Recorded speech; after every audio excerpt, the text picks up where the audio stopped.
Everyone, good morning.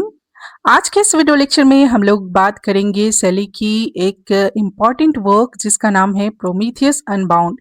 ये एक lyrical drama है। मतलब इसमें ड्रामा प्लस पोइट्री दोनों के फीचर्स मिलते हैं। 4 एक्ट में इसे लिखा गया है।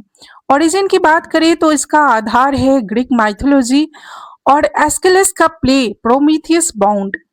ऐसा माना जाता है कि एस्किलस ने जो सीक्वल लिखा था इसका प्रोमीथियस बाउंड का, वो कहीं खो गया और फिर सेली ने उस मिसिंग सीक्वल को अपने इमेजिनेशन से लिखा, इसलिए नाम रखा प्रोमीथियस अनबाउंड।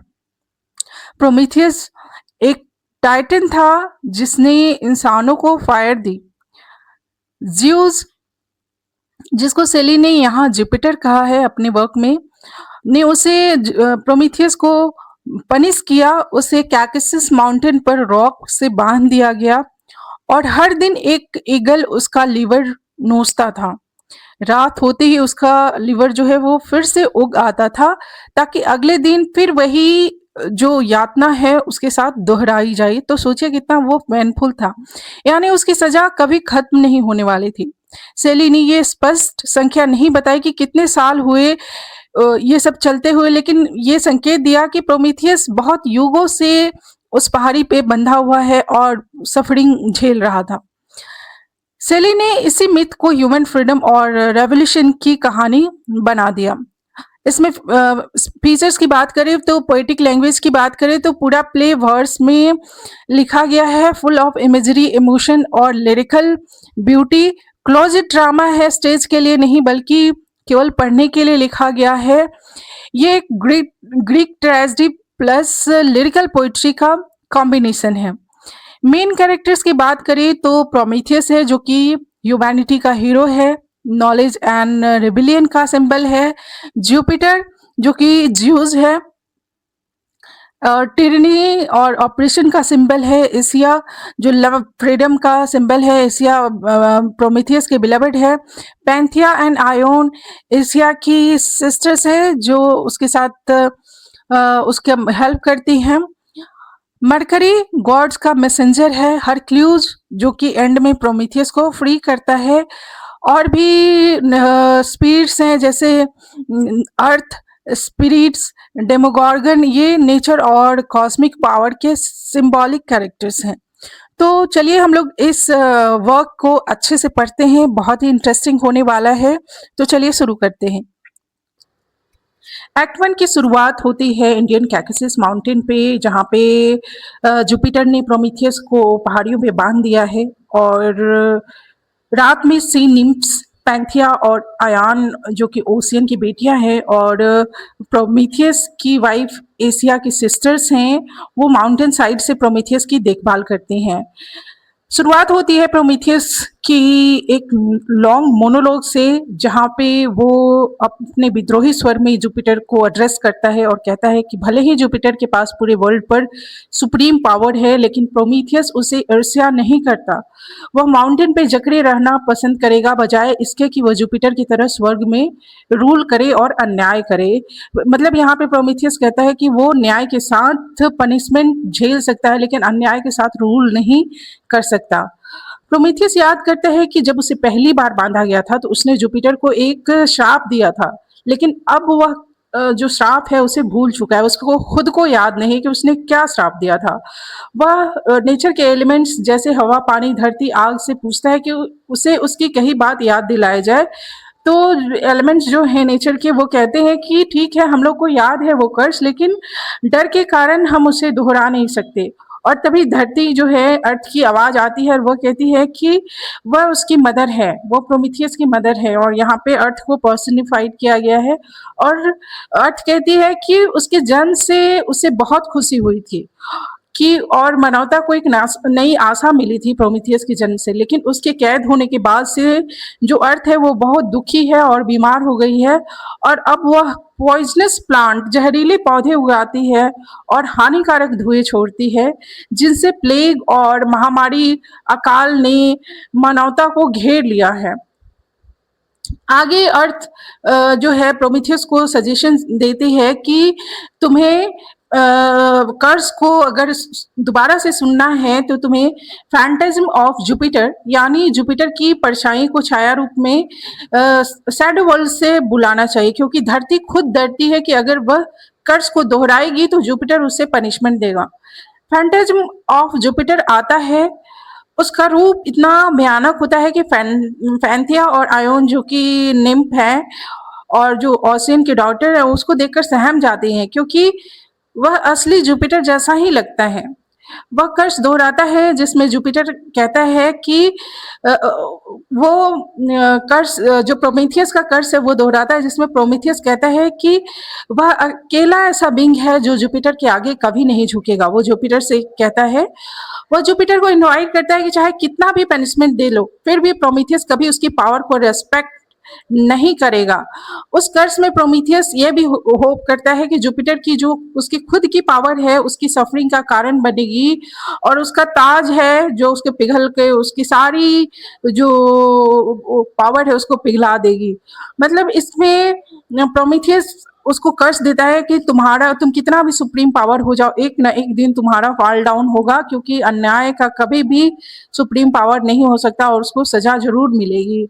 तो प्रोमीथियस के जो फैंटेज्म यहाँ पे उसका कर्स सुना के जब चले जाते हैं तो प्रोमीथियस को थोड़ा दुख होता है कि क्यों उसने जुपिटर को इतना कर्स दिया, क्योंकि अगर मैं रिवेंज पे उतर आया तो मुझ में और जुपिटर में क्या अंतर रह जाएगा। वो चाहता है कि मुझे रिवेंज नहीं चाहिए, केवल मुझे न्याय चाहिए। तो और वो रिपेंट करता है अपने दिए हुए कर्ज के लिए। ये सुनकर अर्थ कहती है कि हो सकता है कि अब प्रोमीथियस में वीकनेस हो गया है और वो अब इस युद्ध को कंटिन्यू नहीं करना चाहता, लेकिन आयोन जो है वो अर्थ से कहती है कि नहीं, अगर लव और फॉरगिवनेस जो है वो असली स्ट्रेंथ है और ये उसकी कमजोरी नहीं है प्रोमीथियस की। इसके बाद दिखाते हैं कि मैसेंजर जो है गॉड के मरकरी वह सुबह सुबह आता है और उसके साथ आती है फ्यूरीज जो कि स्पिरिट ऑफ हेल है ना, भयानक आत्माएं हैं, वो मरकरी के साथ आती है। और मरकरी जो कि प्रोमीथियस के जुपिटर के आदेश से प्रोमीथियस के पास आता है, उसका मिशन यह है कि वह एक डील करे जिससे जुपिटर अपनी पावर बनाए रखे और प्रोमीथियस को फ्रीडम मिल जाए। लेकिन प्रोमीथियस उस ऑफर को रिजेक्ट कर देता है और कहता है कि वह कभी भी जुपिटर के खिलाफ रेजिस्टेंस छोड़ नहीं सकता, क्योंकि जुपिटर ने उसे दुनिया और ह्यूमैनिटी को एंस्लेव किया है, पूरी दुनिया और ह्यूमैनिटी को एंस्लेव किया है। तो मरकरी जो है वो जुपिटर के प्रति सहानुभूति रखता है, लेकिन वो मरकरी जो है वो प्रोमीथियस के प्रति सहानुभूति रखता है, लेकिन जुपिटर के डर से उसे ये सारा कुछ करना पड़ता है। वो बार बार बेग करता है कि वह मान जाए, जो प्रोमीथियस जो है वो मान जाए, क्योंकि वह प्रोमीथियस को सफर होते देखना नहीं चाहता। लेकिन प्रोमीथियस डटकर सारे रिफ्यूज कर देता है और वो डील स्वीकार नहीं करता है। मरकरी कहता है कि तुम जुपिटर के साथ आ जाओ और जुपिटर की बातें मान लो, उसके फिट ऑफ सेक्रेट को बता दो और फिर जुपिटर तुम्हें अब देवताओं में से एक कर देगा और तुम ही हेवन में रहने लगोगे।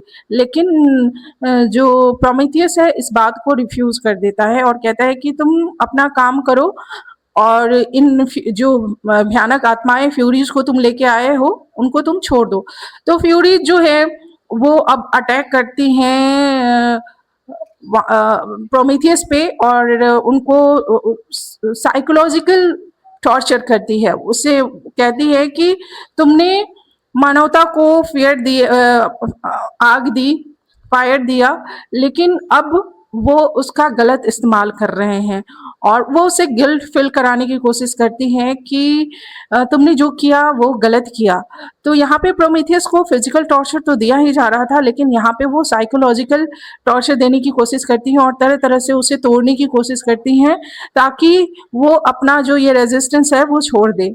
लेकिन प्रोमीथियस जो है वो सारी बातें कामली सुनता है और कहता है कि ह्यूमैनिटी जो कर रही है वो एक लर्निंग का पार्ट है, और ये सारी जो बातें हैं, ये वायलेंस जो हो रहा है, वॉर जो हो रहा है, वो एक दूसरे के खिलाफ अगर फायर का इस्तेमाल कर रहे हैं, है ना, लड़ाई कर रहे हैं, तो ये टेम्परेरी है और लर्निंग का पार्ट है, और आगे आने वाले फ्यूचर में सारा कुछ सही हो जाएगा। तो वो फ्यूरीज को डट कर सामना करता है, उनको अपने मन बल को तोड़ने नहीं देता है।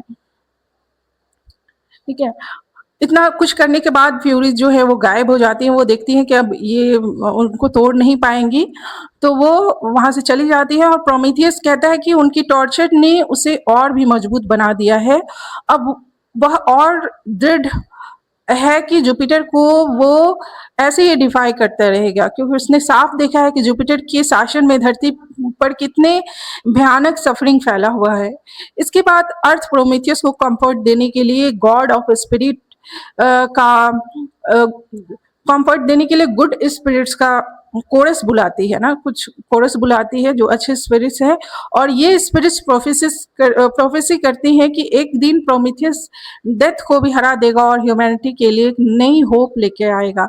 तभी पैंथिया प्रोमीथियस से कहती है कि वो एशिया से मिलने जा रही है ना। एशिया जो कि प्रोमीथियस के बिलवेड है, वो उससे मिलने जाती है, जो कि वैली में उसका इंतजार करती है।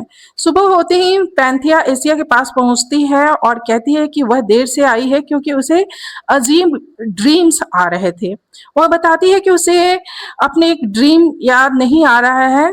तब एशिया उसकी आंखों में देखती है ताकि उस ड्रीम को वहां से पढ़ सके। अचानक एशिया चौंक जाती है क्योंकि उसे आंखों में एक शेप दिखाई देता है जो उसे फॉलो करने का संकेत दे रहा है। पैंथिया भी वही विजन महसूस करती है और चिल्ला उठते है कि यह वही उसका ड्रीम है। फिर दोनों नेम उस ड्रीम का पीछा करते हुए एक केव के ओपनिंग तक पहुंचते हैं, एक गुफा के ओपनिंग तक वो पहुंच जाते हैं। वहां एक कोरस ऑफ वॉइस उन्हें आगे बढ़ने के लिए कहता है। धीरे धीरे दोनों वहां केव के अंदर जाती है जो कि एविस है ना, और इस एविस है जहाँ पे डेमोगर्गन का ठिकाना है, यहाँ डेमोगर्गन रहता है। अब पैंथिया और एशिया डेमोगर्गन के थ्रोन के पास पहुंचती है। वहां वे देखती है कि वह कोई स्पष्ट रूप वाला प्राणी नहीं है, बल्कि एक शेपलेस स्पिरिट है जो कि अंधकार से बना है ना। मतलब उसका कोई शेप नहीं है, स्पष्ट दिख नहीं रहा है। सेली ने उसको एक स्पष्ट शेप नहीं दिया, एक स्पष्ट डिस्क्रिप्शन नहीं दिया है कि वो क्या है। वो रीडर पे छोड़ दिया है कि आप अपने इमेजिनेशन से उसको एक शेप दे, है ना, अपने इमेजिनेशन से उसको जाने। तो वो उसको दोनों बहनें देखती हैं डेमोगर्गन को। एशिया डेमोगर्गन को समझाती है कि जब प्रोमीथियस ने सबसे पहले जुपिटर को नॉलेज दिया था तो उसने यह कंडीशन रखी थी कि जुपिटर मैन को फ्री छोड़े, है ना, लेकिन जुपिटर ने उसके बजाय मैनकाइंड को इंस्लेव कर दिया, और इसके बदले में प्रोमीथियस ने ह्यूमैनिटी को फायर दी ताकि वे जुपिटर द्वारा बनाए गए क्रूएल एनवायरनमेंट को टेम कर सके। यही कारण था कि जुपिटर ने पनिशमेंट के रूप में प्रोमीथियस को माउंटेन पर बांध दिया। डोमेगर्गन एशिया से कहता है कि यूनिवर्स की सारी चीजें इटर्नल लव के अधीन हैं, और वह निम्फ को एक विजन दिखाता है जिसमें कि चैरिट्स जो पृथ्वी की पेरीमीटर पर दौड़ रहे हैं। डेमोगर्गन बताता है कि ये स्पिरिट ऑफ आर्स है ना, और इनमें से एक स्पिरिट अलग रास्ते उड़ती है, वह है स्पिरिट ऑफ लव। डेमोगर्गन उन्हें एक आर से मिलाने ले जाता है जिसे वह शैडो ऑफ डेस्टिनी कहता है। सी निम्स ऑफ डेमोगर्गन, सी निम्स और डेमोगर्गन उस चैरियट में बैठते हैं और स्वर्ग की ओर चढ़ाई करते हैं। स्वर्ग में जुपिटर बाकी गॉड्स के साथ जश्न मना रहा होता है। हालांकि वह अब तक प्रोमेथियस की विल को पूरी तरह डोमिनेट नहीं कर पाया है, लेकिन वह कॉन्फिडेंट है कि जल्द ही वह ऑमनिपोटेंस सर्वशक्तिमान हो जाएगा, क्योंकि उसने गॉडेस थेथिस से मिलकर एक चाइल्ड को बनाया है जो जुपिटर से भी ज्यादा पावरफुल है। तो ये चाइल्ड कौन है जो जुपिटर का बेटा है, मतलब उसी के क्रिएशन का है वो है डेमोगॉर्गन, है ना। और इसी बात को लेकर वो खुश हो रहा है कि मैंने ऐसा चाइल्ड बनाया है जो कि मेरे से भी ज्यादा पावरफुल है, और इस बात को लेके वो निश्चिंत है कि अब वो सर्वशक्तिमान हो जाएगा। लेकिन आयरनी यह है कि वही चाइल्ड है जो डेमोगॉर्गन, जो अब आर्स की चैरियट में हेवन पहुंच जाता है ठीक उसी समय जब जुपिटर यह घोषणा कर रहा होता है। जुपिटर उसे देखकर भयभीत हो जाता है। डेमोगर्गन उसे पकड़कर अपने लोक में खींच ले जाता है ना, अपने अधोलोक में नीचे खींच ले जाता है डेमोगर्गन जुपिटर को। और जुपिटर का जो रेन है अन्याय वाला वो समाप्त हो जाता है। यहाँ पे ओशन और अपोलो जो सन गॉड है ये दृश्य देखकर अचंभित रह जाते हैं। वे खुश होते हैं कि अब उन्हें धरती पर दुख और सफरिंग का तमाशा नहीं देखना पड़ेगा, क्योंकि अब टायरेंट जो है वो पराजित हो चुका है। इसके बाद हरक्यूलिस आकर प्रोमीथियस को उसकी जंजीरों से मुक्त करता है। प्रोमीथियस, आयोन, पैंथिया और एशिया फिर से मिल जाते हैं। प्रोमीथियस एशिया से कहता है कि अब वे एक सुंदर केव में साथ रहेंगे। वह आयोन को याद दिलाता है कि उसकी शादी के दिन एशिया को एक गिफ्ट मिला था, एक सेल शंख जिसे बजाने पर मधुर संगीत निकलता है। प्रोमीथियस कहता है कि ये सेल स्पिरिट ऑफ आर्ट्स को दे दो। वह स्पिरिट ऑफ द आर्ट्स से कहता है कि वह सेल बजाते हुए पूरी दुनिया के चारों ओर उड़ जाए। अब अर्थ प्रसन्न होती है और कहती है कि प्रोमीथियस के मुक्त होने से वह खुद को फिर से जीवित होती हुई महसूस करती है, जीवित हुई हुई महसूस कर रही है। वह एक messenger spirit of the earth को बुलाती है और जो उन्हें उस केव तक ले जाएगा जहां वे अपनी निवास बनाएंगे। आगे दिखाते हैं कि स्पिरिट ऑफ द अर्थ जो है एशिया को मदर कहकर बुलाती है और उससे प्लेफुल तरीके से बात करती है। वह एशिया को बताती है कि प्रोमीथियस के फ्री होने के बाद उसने पूरी दुनिया में कितना बड़ा चेंज देखा है। स्पिरिट कहती है कि जब एक सिटी से गुजर रही थी तो उसने रात में एक स्वीट म्यूजिक सुना। सारे लोग अपने घरों से बाहर निकल आए और उस संगीत को सुनने लगे। धीरे धीरे उसने देखा कि लोग बदल रहे हैं, वे जॉयफुल और लव से भरे हुए हो गए हैं। तभी स्पिरिट ऑफ द आवर्स वापस आता है और कहता है कि उसने अपना काम पूरा कर लिया है। वह भी इस ट्रांसफॉर्मेशन परिवर्तन पर रिमार्क करता है और बताता है कि उसने देखा कि सारे मॉन्यूमेंट्स ऑफ पावर अब एवेंडन पड़े हैं, है ना। मॉन्यूमेंट्स ऑफ पावर जो हैं वो ऐसे ही पड़े हैं और किंग्स और रूलर्स के कोर्ट्स ऑफ जो है अनरिगार्डेड है, क्योंकि अब मैनकाइंड को उनकी जरूरत ही नहीं रही। इसके बाद पैंथिया और आयोन एशिया जो है पैंथिया और आयोन एशिया और प्रोमीथियस की केव के बाहर सो जाते हैं। जब वे जागती हैं तो वे सिंगिंग सुनती हैं और देखती हैं कि dead spirit of the hours एक फ्यूनरल प्रोसेशन में नाच रहे हैं। ये किंग ऑफ द आवर्स के लिए है ना। फिर उन्होंने एक विजन दिखाई देता है कि जिसमें वे देखते हैं कि वर्ल्डली पावर्स की सारी जो ट्रैपिंग्स है, सारे आडंबर जो हैं, महल, ताज, सिंहासन सब डिजर्ट और फॉरगेटन पड़े हैं, जिससे वे समुद्र की गहराई में डूब गए हों, जैसे वो समुद्र की गहराई में डूब गए हों। इस बीच मून और अब खुशी से भरी अर्थ आपस में बात करती हैं। मून की सरफेस पर पानी बहने लगता है और वहां पौधे उगने लगते हैं। अर्थ और मून इस नई लाइफ पर रिजॉइस करती हैं और तब गहराई डीप से, है ना, गहराई से डेमोगर्गन की आवाज पूरे यूनिवर्स में गूंजती है, जो एक मैसेज फैलाती है, love, joy, victory and empire, है ना। ये डेमोगर्गन का लास्ट मैसेज है इस वर्क में कि लव करो, उसका आनंद उठाओ, विजयी